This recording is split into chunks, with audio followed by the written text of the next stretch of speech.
Hey guys, there's been a lot of virtue signaling going on, calling out people who are expressing their opinions, their feelings, and their thoughts about a rabidly toxic, hate-filled, homophobic, misogynistic, transphobic, xenophobic fascist who profiteered off causing harm to people through his vile rhetoric for years.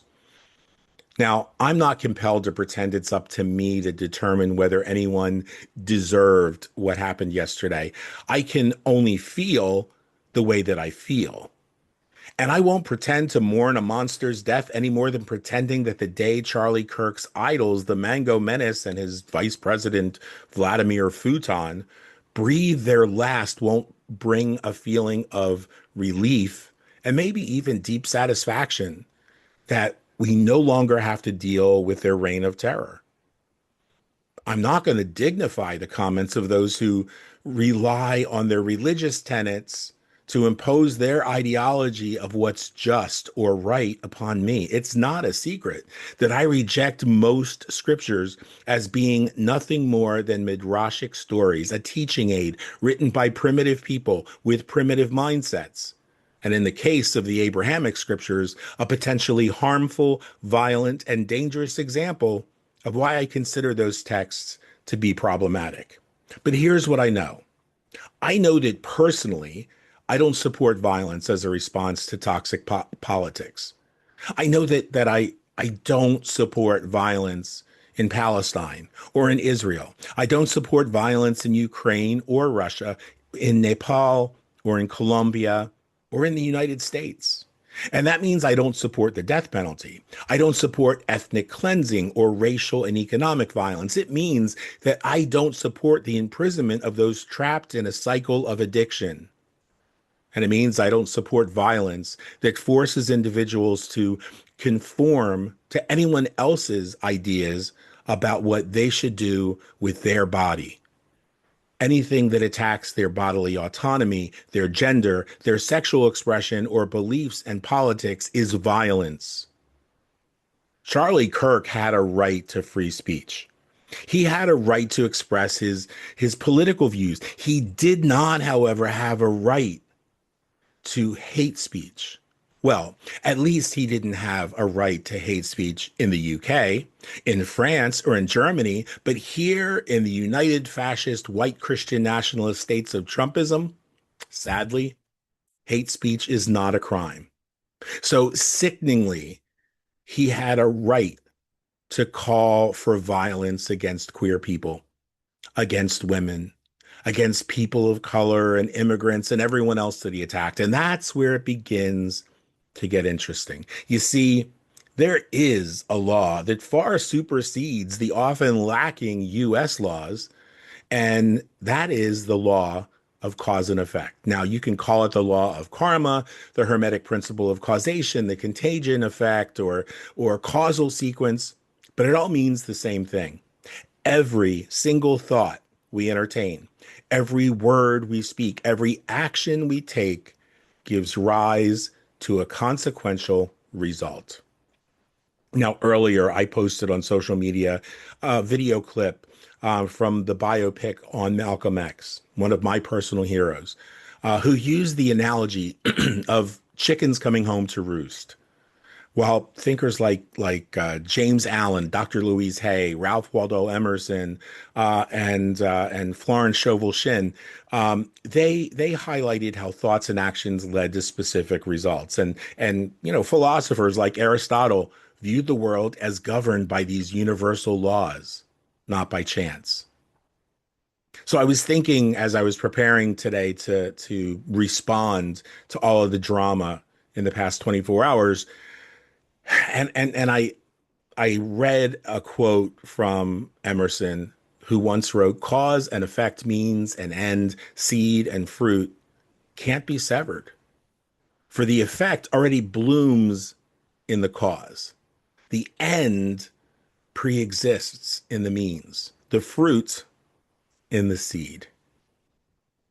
And so in Charlie Kirk's thoughts and words, the effects of his assassination already pre-existed. That doesn't necessarily make it right or wrong. Those are moral judgments, not facts. And I prefer to avoid making moral judgments for other people. The fact is, he reaped what he sowed.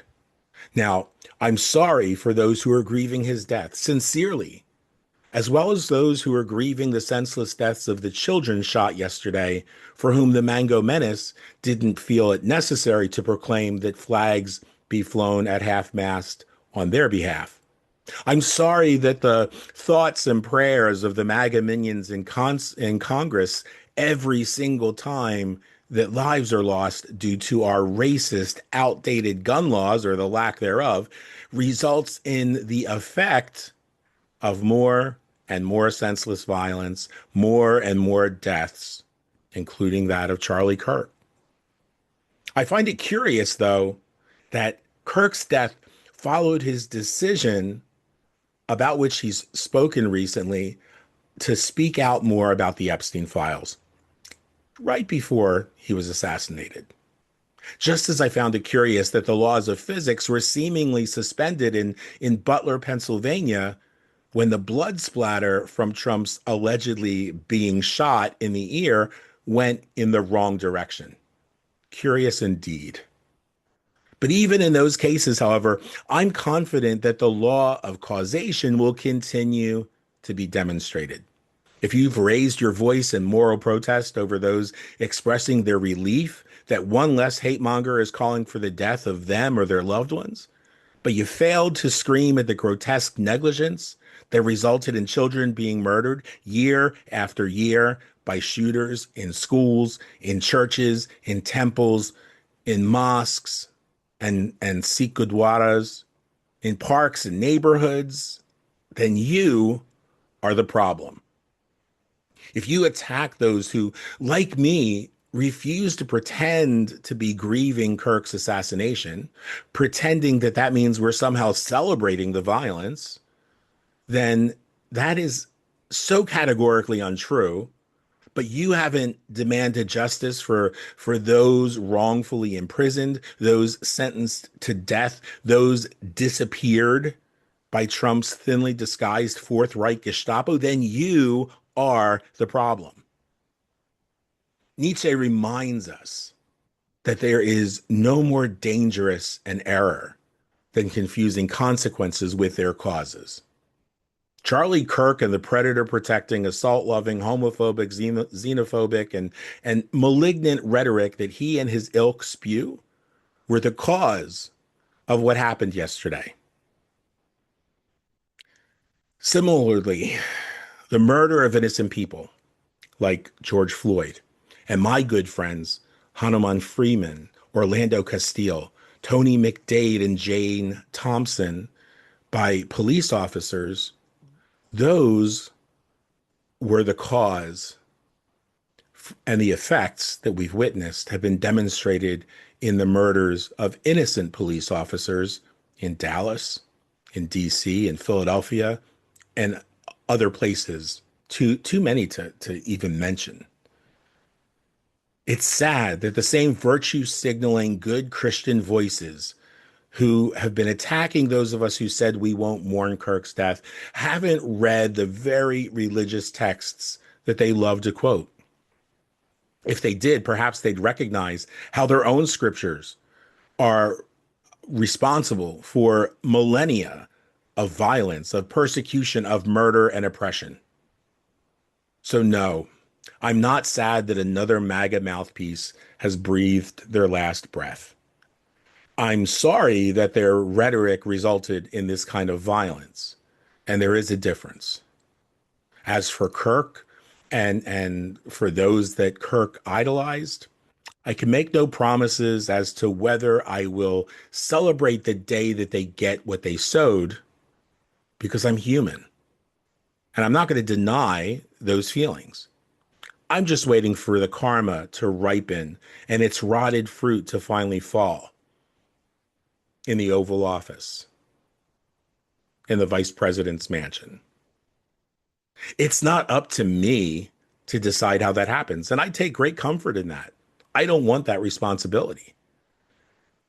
I do ask that in the wake of yesterday's tragedies, that you hold the families and loved ones of those children murdered in yesterday's shooting and those traumatized by violence that they witness, whether it's in that classroom, whether it's in churches, whether it's in Palestine on the streets, Israel or Ukraine or Russia, in Colombia or Nepal.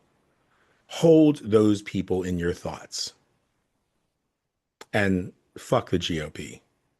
Fuck the patriarchy. And fuck those who would spread the lie that this country was ever founded by or upon Christian principles. It wasn't founded at all, really. It was colonized. It was stolen, and violently so, and on the backs and blood and sweat of the enslaved, the indentured, and those held hostage. And if you have a problem with any of this, please feel free to invite me to be on your podcast or come on mine, and we'll explore the reasons for your problem with what I said.